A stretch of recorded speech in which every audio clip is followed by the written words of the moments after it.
Srinivas astrology ప్రేక్షకులందరూ కూడా పేరు పేరున నమస్కారం తెలియజేస్తున్నానండి. నా ఛానల్ని సబ్స్క్రైబ్ చేయండి, కామెంట్ చేయండి, షేర్ చేయండి. అయితే ఈరోజు మనం చేయబడిన ఈ వీడియో 1/6/2024 శనివారం రోజున హనుమత్ జయంతి వచ్చిందండి. అయితే ఈ హనుమత్ జయంతి పర్వదినం వైశాఖ మాసే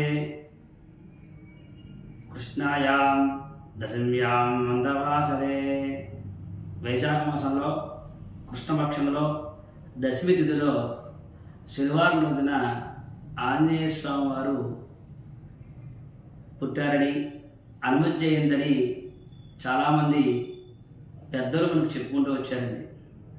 అయితే ఈ శాస్త్రంలో హనుమత్ జయంతి అని చాలామంది వాడుతున్నారండి.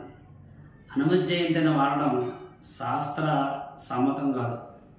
అయితే మన పురాణాలలో మనం తెలుసుకున్నట్లయితే కనుక నారద పురాణం కానీ, పరాశర సంహితలో కానీ ఇట్లాంటి కొన్ని పురాణాలలో ఆంజనేయ స్వామి వారి గురించి జయంతిని ఎక్కడ మనకి చెప్పబడలేదండి. అయితే ఆంజనేయ స్వామి వారు అవతరించిన రోజు ఆంజనేయ స్వామి వారి జన్మతిథి అని చెప్పుకోవడమే శాస్త్ర సమ్మతం. అందుచేత హనుమత్ జయంతిని వాడడం మన సాంప్రదాయం కాదు. అట్లాంటి ఆంజనేయ స్వామి వారి యొక్క జన్మదినం శనివారం రోజున రావడం విశేషం ఏంటంటే అంటే వైశాఖ మాసే కృష్ణాయాం దశమ్యాం మందవాసరే, వైశాఖ మాసంలో కృష్ణపక్షంలో దశమి తిథి రోజున మందవాసరే అంటే శనివారం రోజున ఇంచుమించుగా మధ్యాహ్న సమయంలో ఆంజనేయ స్వామి వారు జన్మించారు అని మనకి పురాణాలు చెప్పబడుతున్నాయి. అట్లాంటి పర్వదినం 1/6/2024 శనివారం రోజున మనకి వచ్చిందండి. అందుచేత హనుమత్ జయంతి రోజున ఉదయమే చక్కగా లేచి కాలకృత్యములు దంతధాములను కూడా నెరవేర్చుకుని స్నానం చేసిన తర్వాత చక్కగా ఆంజనేయ స్వామి వారి వద్ద గుడి వద్దకు వెళ్ళి చక్కగా మనోజవం మారుతతుల్య వేగం జితేంద్రియం బుద్ధిమతాం వరిష్టం వాతాత్మజం వానరయూధముఖ్యం శ్రీరామదూతం శిరసా నమామి.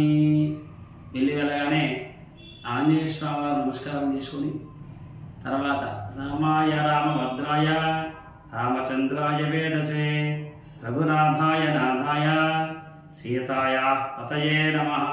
ఈ ఆంజనేయ స్వామి వారి యొక్క గురువు ఎవరయ్యా అంటే శ్రీరామచంద్రమూర్తి. ఆయన తలుచుకొని చక్కగా ఆంజనేయ స్వామి వారి యొక్క తలుచుకొని ఆ యొక్క ఆంజనేయ స్వామి వారికి ప్రదక్షిణం చేసి పూజా కార్యక్రమం నిర్వర్తించిన తర్వాత ఈ ఆంజనేయ స్వామి వారికి ప్రధానంగా నాగవల్లి ధనైరేత సింధూర తిలకాంచిత పూజ అని చెబుతూ ఉంటారండి. నాగవల్లి అంటే తమలపాకు, సింధూరం.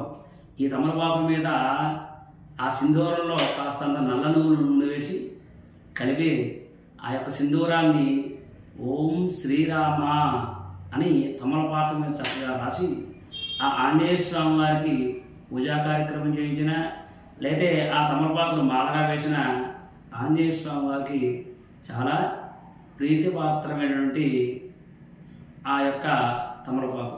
అంచేత ఆ తమలపాకును దండగా వేసి ఆంజనేయ స్వామి వారికి అప్పాలు అంటే చాలా ప్రీతి అండి. అందుచేత అప్పాలు కూడా నివేదన చేయాలి ప్రధానంగా ఆంజనేయ స్వామి వారికి. అయితే ఈ విధంగా రేపు శనివారం రోజున చక్కగా ఎవరైతే ఆంజనేయ స్వామి వారికి తమలపాకు దండ వేసి అప్పాల నివేదన చేసి ఆ ఆంజనేయ స్వామి వారికి ప్రదక్షిణ నమస్కారాలు చేస్తారో వారికి ఉన్నటువంటి సమస్తమైన గ్రహదోషాలన్నీ కూడా పోతూ ఉంటాయండి. ఎందుచేత అంటే కనుక ఆంజనేయ స్వామి వారు గ్రహ భూత ప్రేత పిశాచాలన్నింటినీ కూడా ఆయనే అధిష్టాన దేవత. మన గృహంలో ఇబ్బంది కలుగుతున్నా, మన వ్యవహారంలో చికాకులుగా ఉన్న, శనీశ్వరుడు ఇబ్బంది పెడుతూ ఉన్న మనకందరికీ కూడా ఈ ఆంజనేయ స్వామి వారిని ప్రధానంగా పూజించాలండి. ఈ ఆంజనేయ స్వామి వారిని ఎవరైతే పూజిస్తారో వారికి సమస్త నవగ్రహ దోష బాధలన్నీ కూడా పోతాయి. ప్రధానంగా శనీశ్వరుడు యొక్క బాధ తొలగిపోతుంది. అందుచేత చక్కగా ఎవరైతే శనీశ్వరుడికి బాధపడుతూ ఉన్నారో, చికాకులతో ఉన్నారో, ఇబ్బంది పడుతూ ఉన్నారో, అనారోగ్యంతో బాధపడుతున్నారో, కుటుంబ కలహాలతో ఎవరైతే ఉన్నారో వీరందరూ కూడా చక్కగా హనుమత్ జయంతి రోజున ఆంజనేయ స్వామి వారిని చక్కగా అర్చించి ఆరాధించి సమస్తమైన ఆయురారోగ్య భోగభాగ్యాలు పొందుతారని శాస్త్రవచనం.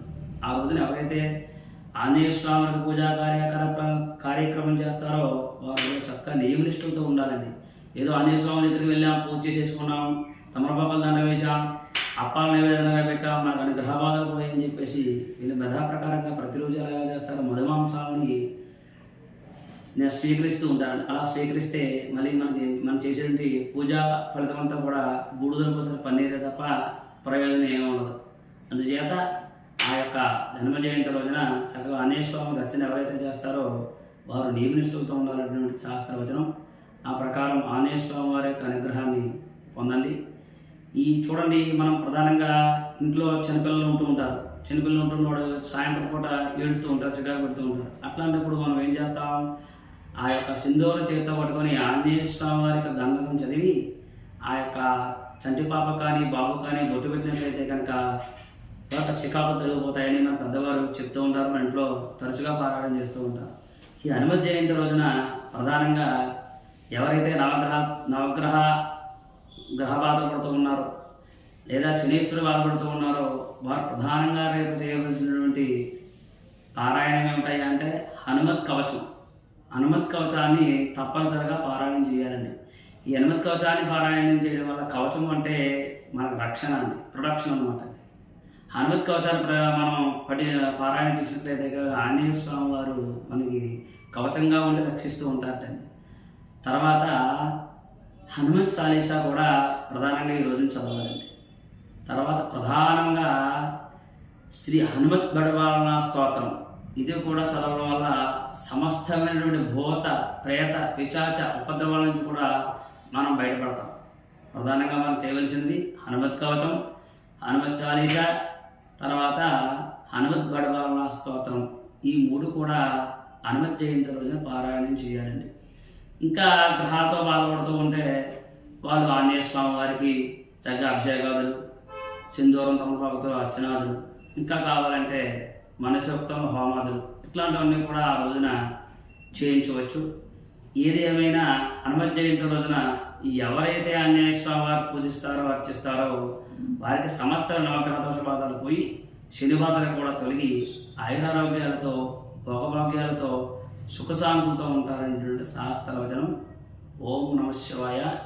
సర్వే జనా సుఖినో భవంతు. స్వస్తి.